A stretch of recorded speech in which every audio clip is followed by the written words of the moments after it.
It was a last-minute push by the Saudi Arabia that decided Lebanon's fate on Thursday. There were less than 24 hours before the parliament was set to choose the next president, but Lebanon's checkered political landscape was in total disarray.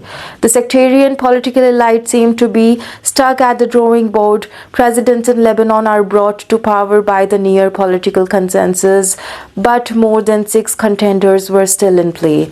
Debates were heated, and Army Chief Joseph Aoun was dismissed by many politicians as constitutionally unqualified for the presidency because of his military post. It looked like Parliament was heading for the 13th failed attempt to elect a president in more than 2 years.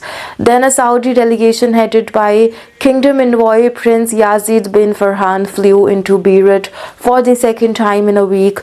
It held a blitz of meeting with various political parties. By the time they left, there was only one candidate left, that was the US-backed Aoun. 99 lawmakers voted for Aoun, surpassing the requisite two-thirds of parliament. The remaining 29 ballots were largely either blank or disqualified. One of the lawmakers cast his vote for Bernie Sanders.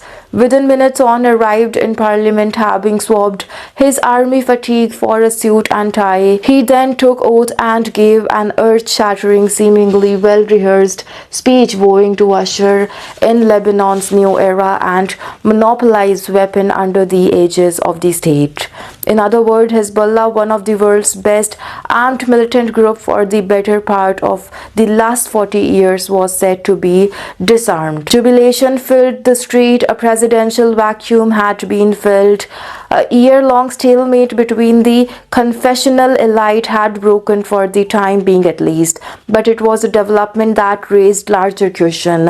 Why had Saudi Arabia expanded so much diplomatic capital to deliver a president ending nearly 8 years of disengagement from Lebanon that it dismissed as lost to Iranian domination via Hezbollah? Another factor that unlocked the Aoun presidency is also significant.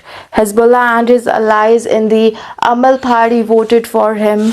It was a highly choreographed affair. Hezbollah and Amal, known as Shia duo, cast blank votes in the first round of voting, which failed to produce a president. During a 2-hour recess, the head of their respective parliamentary blocs held a meeting with Aoun, the details of which were unknown. After returning to parliament, they cast their ballot for Aoun, breaking the deadlock and opening the path for the presidency.